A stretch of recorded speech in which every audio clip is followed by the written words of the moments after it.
Au Sénégal, la 7e édition du Dakar Music Expo DMX s'est ouverte ce jeudi 26 mars et se tient jusqu'au 28 mars 2026 à l'Institut français de Dakar. L'événement piloté par Doudou Sarr se concentre sur l'éducation à l'industrie musicale africaine et son rayonnement international. Deux points majeurs marquent cette année une exposition des 46 couvertures du magazine Songlines pour sa portée pédagogique et un partenariat avec 4 stylistes sénégalais pour l'habillage des artistes sur scène. Enfin, le programme professionnel propose des ateliers sur des thèmes clés comme la gestion d'entreprises culturelles ainsi que des conférences et débats sur des sujets cruciaux tels que la mobilité des artistes africains et l'analyse de l'écosystème musical.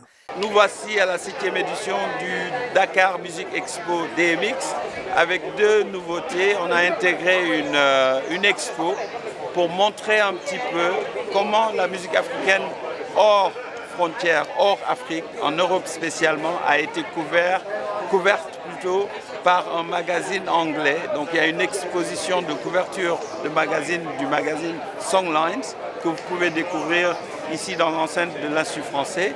Et aussi nous accueillons cette année 4 très grands designers stylistes sénégalais parce que chaque artiste sur scène est habillé par un styliste. Donc ça, c'est les deux nouveautés qu'on n'avait pas ces 6 dernières années. DMX, qui a pour ambition de renforcer le marché local et d'ouvrir de nouvelles perspectives pour la musique africaine à l'international, continue de jouer un rôle crucial dans le développement et la structuration de l'industrie musicale du continent. Il offre aux artistes et professionnels une plateforme unique pour les rencontres, les échanges et une visibilité à l'échelle mondiale. Tout le monde sait qu'il est très difficile d'organiser ce genre d'événement. L'entreprise du spectacle est une entreprise à haut risque. Nous le savons depuis le XXe siècle. Et les choses n'ont fait que s'accentuer, s'aggraver avec les difficultés au plan économique, politique, sécuritaire notamment. Donc moi, c'est pour ça que je suis là, pour soutenir cette initiative. Au-delà des fonctions, au-delà de toutes les responsabilités, d'abord, il y a mon intérêt personnel pour la musique, pour le monde des arts, pour tout ce qui permet les rencontres. Et surtout quand c'est des rencontres qui éliminent les géographies, les généalogies. Donc pour moi, le DMX, c'est une manière de renforcer non seulement le peu de marché que nous avons, mais aussi nous ouvrir au monde et surtout sur le plan local, développer de nouvelles perspectives.